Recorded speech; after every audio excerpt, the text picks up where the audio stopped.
साथियों नमस्कार, मैं सत्यनारायण सिंह अपने YouTube channel SN Singh classes में आप सभी का हार्दिक स्वागत एवं अभिनंदन करता हूं। साथियों, हिंदी व्याकरण के अंतर्गत आज हम आपके समक्ष प्रत्यय लेके आए हैं। इसके पहले हम उपसर्ग आपको बता चुके हैं। अगर आपने वो वीडियो नहीं देखा हो तो डिस्क्रिप्शन बॉक्स में लिंक है, वहाँ से आप इसे देख सकते हैं।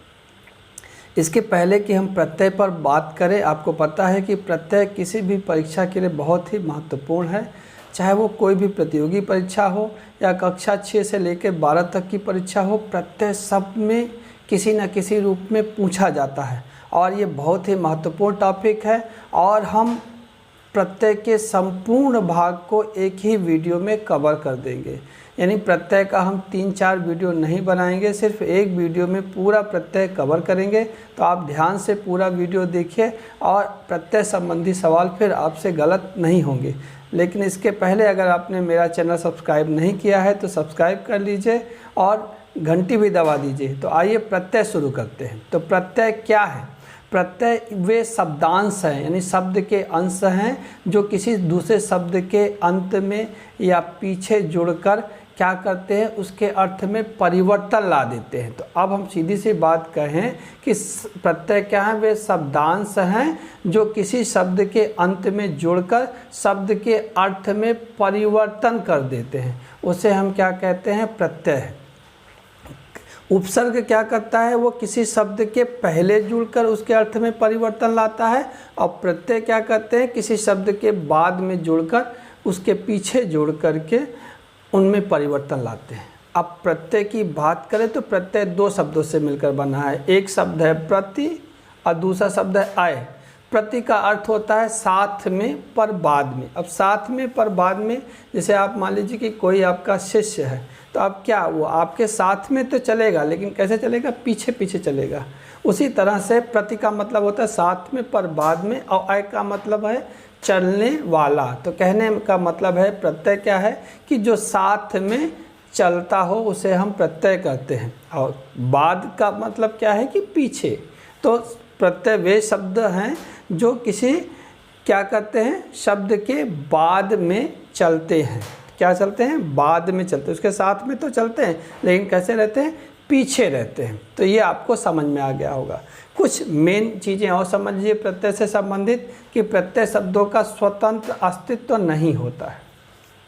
क्या होता है? स्वतंत्र अस्तित्व नहीं होता है। अब स्वतंत्र अस्तित्व नहीं होता, ये क्या करते हैं? ये किसी शब्द के पीछे लगकर उसका अर्थ परिवर्तन करते हैं। ये हमने आपको पहले ही बता देते हैं। अस्तित्व इसलिए नहीं होता कि इनका कोई अर्थ नहीं होता। जब अर्थ नहीं होगा तो अस्तित्व होने का सवाल ही नहीं होता। अगली लाइन भी यही है कि प्रत्यय का अपना कोई अर्थ नहीं होता है। एक और बात है प्रत्यय के साथ कि ये अविकारी शब्दांश होते हैं। अविकारी क्या मतलब? अविकारी का मतलब क्या होता है कि जिसमें विकार ना हो। विकार होने का मतलब क्या है कि लिंग वचन काल के आधार पर अगर किसी शब्द में परिवर्तन नहीं हो रहा है तो उन्हें हम कह रहे हैं कि अविकारी होते हैं। और अगर लिंग वचन काल के हिसाब से किसी शब्द में परिवर्तन हो जाता है तो उसे हम विकारी कहते हैं। विकारी शब्द 4 होते हैं, संज्ञा, सर्वनाम, विशेषण और क्रिया। ये 4 विकारी हैं। बाकी 4 जो क्रिया विशेषण है, संबंध बोधक, समुच्चय बोधक है, विस्मयात बोधक है, ये क्या है? अविकारी शब्द है। और इसी तरह प्रत्यय भी क्या है? अविकारी शब्द है। ये आपको समझ में आ गया होगा। आइए देखते कुछ उदाहरण के माध्यम से कि समाज एक शब्द है, इसमें इक प्रत्यय लगा तो सामाजिक हो गया। सुगंध में इत प्रत्यय लगा तो सुगंधित हो गया। भूलना में अक्कड़ प्रत्यय लगा तो भुलक्कड़ हो गया। मीठा में आस प्रत्यय लगा तो मिठास हो गया। लोहा में आर प्रत्यय लगा तो लोहार हो गया। नाटक में कार प्रत्यय लगा तो नाटककार हो गया। बड़ा में आई प्रत्यय लगा तो बड़ाई हो गया। और टिक में आऊ प्रत्यय लगा तो टिकाऊ हो गया। बिक में आऊ प्रत्यय लगा तो बिकाऊ हो गया। यानी ये इक, इत, अक्कड़, आस, आर, कार, आई, आऊ, ये सारे क्या हैं? ये शब्द के बाद में लग करके क्या कर रहे हैं? उसके अर्थ को बदल दे रहे हैं। तो इसलिए ये सारे शब्द क्या हैं? प्रत्यय हैं। आगे देखते हैं। जैसे कुछ और प्रत्यय हैं। होन के पीछे हार लग गया तो होनहार हो गया। लेन के पीछे दार प्रत्यय लग गया तो लेनदार हो गया। और घट के पीछे ईया प्रत्यय लग गया तो घटिया हो गया। गाड़ी के पीछे वाला प्रत्यय लगा तो गाड़ी वाला, सुत के पीछे अक्कड़ प्रत्यय लगा तो सुतक्कड़, दया के पीछे लू प्रत्यय लगा तो दयालु। मतलब कह सकते हैं कि ये जो सारे शब्द हैं हार, दार, ईया, वाला, अक्कड़, ये सारे क्या हैं, प्रत्यय शब्द हैं। अब आपकी एक बात समझ में आ गई कि प्रत्यय शब्द क्या होते हैं। इनका अपना कोई अर्थ नहीं होता है, ये अविकारी शब्द होते हैं, किसी शब्द के पीछे लगते हैं और लगकर उसके अर्थ में परिवर्तन कर देते हैं। एग्ज़ाम में आपसे सिर्फ क्या पूछा जाता है, एक शब्द दे दिया जाए, पूछा जाए कि लेनदार में क्या कौन सा प्रत्यय है, तो प्रत्यय क्या है, दार है। सुतक्कड़ में कौन सा प्रत्यय है, अक्कड़ है। तो बस इसी तरह के प्रश्न पूछे जाएंगे। आइए देखते हैं प्रत्यय कितने प्रकार के होते हैं। तो प्रत्यय दो प्रकार के होते हैं, एक कृत प्रत्यय और एक तद्धित प्रत्यय। आपसे पूछा जाएगा कि प्रत्यय कितने प्रकार के हैं, तो प्रत्यय दो प्रकार के हैं, एक कृत प्रत्यय और एक तद्धित प्रत्यय। आइए देखते हैं कृत प्रत्यय किसे कहते हैं। कृत प्रत्यय किसे कहते हैं, जो प्रत्यय क्रिया या उसके धातु रूप के बाद लगकर नए शब्दों की रचना करते हैं, उसे हम कृत प्रत्यय कहते हैं।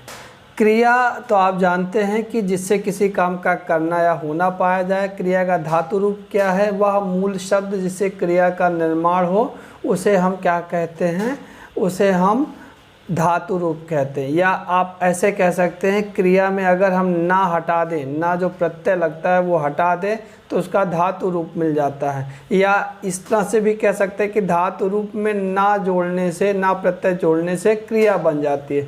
जैसे पढ़, पढ़ मूल तत्व है, मूल धातु है, इसमें ना जोड़ दिए तो पढ़ना हो गया। लिख मूल धातु है, ना जोड़ दिए तो लिखना हो गया। तो आपको ये समझ में आ गया होगा कि कृत प्रत्यय क्या कहते, किसे कहते हैं, जो क्रिया के साथ जुड़े या उसके धातु रूप के साथ जुड़े और इससे नए शब्दों की रचना हो, तो उसे हम कृत प्रत्यय कहते हैं।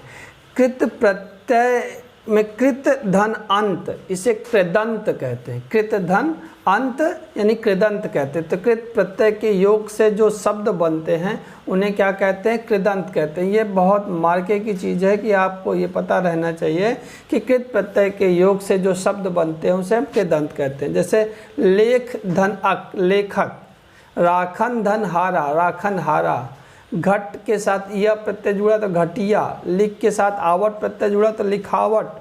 तो कहने का मतलब ये है अक, हारा, या आवट, ये सब क्या हैं, ये क्रिया या उसके धातु रूप के साथ जुड़ करके एक शब्द बना रहे हैं, इसलिए इन्हें कृदंत प्रत्यय कहते हैं या कृत प्रत्यय कहते हैं। तो कृत प्रत्यय के साथ जब शब्द जुड़ा तो जो बना उसे हम क्या कहेंगे, जो प्राप्त हुआ उसे कृदंत कहेंगे, और जो प्रत्यय आपने लगाया उसे हम क्या कहेंगे, कृत प्रत्यय कहेंगे। कृत प्रत्यय के योग से संज्ञा या विशेषण बनते हैं। ये ध्यान रखने वाली बात है कि या तो संज्ञा बनेगा या विशेषण बनेगा। तो ये लेखक क्या है, संज्ञा है, राखनहारा संज्ञा है, घटिया क्या है, विशेषण है, लिखावट क्या है, संज्ञा है। तो कहने का मतलब ये है कि कृत प्रत्यय क्रिया या उसके धातु रूप के साथ जो है लग करके एक नया शब्द बनाता है। देखते हैं कृदंत या कृत प्रत्यय के प्रकार कितने होते हैं। तो कृदंत या कृत प्रत्यय के कुल कितने प्रकार होते हैं, कुल 5 प्रकार होते हैं। कृदंत या कृत प्रत्यय के कुल 5 प्रकार होते हैं। कर्तवाचक कृदंत, कर्मवाचक कृदंत, करणवाचक कृदंत, भाववाचक कृदंत और क्रियावाचक कृदंत। तो सबसे पहले देखते हैं कि कर्तवाचक कृदंत क्या है, कि जिस प्रत्यय से बने शब्द से ये पता चले कि ये कर्ता का कार्य कर रहा है या यही करता है, तो उसे हम क्या कहते हैं, कर्तवाचक कृदंत। तो कर्तवाचक समझ में आ गया कि कर्त यानी कर्ता। आपको प्रत्यय लगने से जो शब्द बने उसे पता चल जाए कि भाई ये कर्ता का काम कर रहा है, सब्जेक्ट का काम कर रहा है, तो वो कर्तवाचक कृदंत हो जाता है। जैसे अक, अक से क्या बना, अक प्रत्यय से बनेगा लेखक, नायक, गायक, पाठक। पूछेगा गायक में कौन सा प्रत्यय, तो अक प्रत्यय। अक्कड़ से क्या बनेगा, भुलक्कड़, घुमक्कड़, पियक्कड़, कुदक्कड़। ना पूछेगा भुलक्कड़ में कौन सा प्रत्यय है, तो अक्कड़ है। आक से क्या बनेगा, तैराक। आलू से क्या बनेगा, झगड़ालू या कृपालू। आकू से क्या बनेगा, लड़ाकू बनेगा। आगे देखते हैं, आड़ी से क्या बनेगा, आड़ी से बनेगा खिलाड़ी, अगाड़ी, अनाड़ी। ईयल से क्या बनेगा, अड़ियल, मरियल, सड़ियल। एरा से क्या बनेगा लुटेरा बसेरा। अय्या प्रत्यय से क्या बनेगा गवैया नचैया खिवैया। ओड़ा प्रत्यय से क्या बनेगा भगोड़ा। वाला से क्या बनेगा पढ़ने वाला लिखने वाला रखवाला। हार प्रत्यय से क्या बनेगा होनहार राखनहार पालनहार। तो ये सब क्या है कर्तवाचक है कि इनसे पता चलेगा कि ये वाक्य में कर्ता का काम कर रहे हैं। ठीक है, तो कर्तवाचक से पता चल जाएगा कि वाक्य में ये प्रत्यय जब किसी शब्द के साथ लगते हैं तो वो कर्ता का काम करता है। आगे कर्मवाचक, मतलब प्रत्यय लगने से जो शब्द बना वो कर्म का काम करे तो वो कर्मवाचक कृदंत कहलाता है। हमने क्या कहा कि प्रत्यय लगने से जो शब्द बने उससे कर्म का पता चले तो उसे कर्मवाचक कृदंत कहते हैं। जैसे औना से क्या खिलौना बिछौना। ना से सूघना ओढ़ना पढ़ना खाना गाना। ना ये ना से बन रहा है। आगे देखते हैं नी से क्या बन रहा है सूंघनी छिलनी छलनी। ये नी से बन रहा है। करण, करण आप जानते हैं करण माने होता है साधन, यानी जब कोई प्रत्यय किसी शब्द से के साथ लगे और उससे पता चले कि भाई ये तो साधन है, कि ये क्रिया का साधन है, तो उसे हम क्या कहेंगे करणवाचक कहेंगे। और आपको पता है करण माने होता है क्रिया का साधन। ठीक है, जैसे आ से क्या बनेगा झूला भटका भूला ना। ठीक है, ऊ से क्या बनेगा झाड़ू। ना से क्या बनेगा बेलन झाड़न बंधन। नी से क्या बनेगा धौंकनी करतनी सुमिरनी चलनी फूंकनी। ई से क्या बनेगा फांसी धुलाई रेती हंसी। तो ये करण हो गया। भाववाचक मतलब कोई प्रत्यय किसी शब्द के साथ लगेगा और उससे भाववाचक संज्ञा का निर्माण होगा। हमने क्या कहा कि कोई प्रत्यय किसी शब्द के साथ लगेगा और उससे भाववाचक संज्ञा बनेगा तो उसे हम भाववाचक संज्ञा कहते हैं। और जैसे आ प्रत्यय आ से बनेगा मार, मार में आ लगा हुआ है, पूछेगा मार में कौन सा प्रत्यय है तो आ प्रत्यय अपने आप। लूट, लूट में भी आ लगा है। तोल, तोल में भी आ लगा है। आगे देखते हैं ना तो पढ़ना। ना से क्या नाम से क्या बना लिखना पढ़ना। आई प्रत्यय से क्या बना पढ़ाई लिखाई लड़ाई कटाई चढ़ाई सिलाई। आन से क्या बना उड़ान मिलान चढ़ान उठान पहचान। आप से क्या बना मिलाप बिलाप। आव से क्या बना चढ़ाव घुमाव कटाव। आवा से क्या बना बुलावा छलावा दिखावा बहावा चढ़ावा। आवट से सजावट लिखावट मिलावट रुकावट। आहट से घबराहट चिल्लाहट। इसी तरह ई से क्या बना बोली हंसी। औती से क्या बना कटौती मनौती फिरौती चुनौती। पूछेगा कि मनौती में कौन सा प्रत्यय है तो औती प्रत्यय है। आगे देखते हैं क्रियावाचक कृदंत। तो क्रियावाचक कृदंत क्या है कि जिस प्रत्यय से जो शब्द बने और उससे क्रिया का भाव प्रकट हो, यानी पता चले कि वाक्य में ये क्रिया है तो उसे हम क्या कहेंगे क्रियावाचक कृदंत। यानी शब्द के साथ प्रत्यय लगेगा, जो नया शब्द बनेगा वो क्रिया का कार्य करेगा तो वो क्या हो जाएगा क्रियावाचक कृदंत कहलाता है। जैसे हुआ से चलता हुआ पढ़ता हुआ भागता हुआ लिखता हुआ। तो ये आपके थे जो है कौन से प्रत्यय, ये प्रत्यय थे कृदंत प्रत्यय। क्या थे कृदंत प्रत्यय।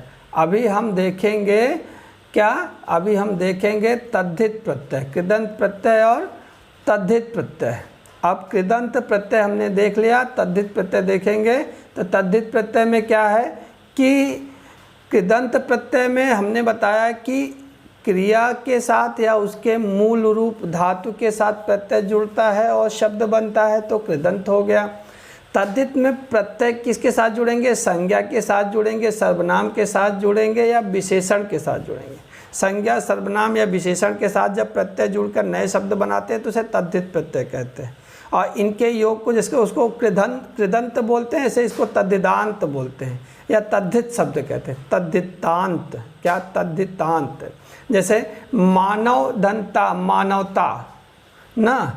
अच्छा धन आई अच्छाई। अपना धनपन अपनापन। तो मानव क्या है, मानव संज्ञा है। अच्छा क्या है? विशेषण है। अपना क्या है? सर्वनाम है। तो संज्ञा, सर्वनाम या विशेषण के साथ प्रत्यय लग के नया शब्द बना रहा है, इसलिए कौन सा प्रत्यय हुआ? तद्धित प्रत्यय हुआ। एकता, एक धनता, एकता। लड़का के साथ पन जुड़ेगा, लड़कपन। मम के साथ ता जुड़ेगा, ममता। अपना के साथ त्वा जुड़ेगा, अपनत्व। आगे देखते हैं कि हमने क्या कहा कि ता, आई, पन, ता, पन, ता, त्वा, ये क्या है? ये तद्धित प्रत्यय है। क्या है? तद्धित प्रत्यय। क्यों तद्धित प्रत्यय हैं? क्योंकि संज्ञा, सर्वनाम या विशेषण के साथ जुड़ रहे हैं।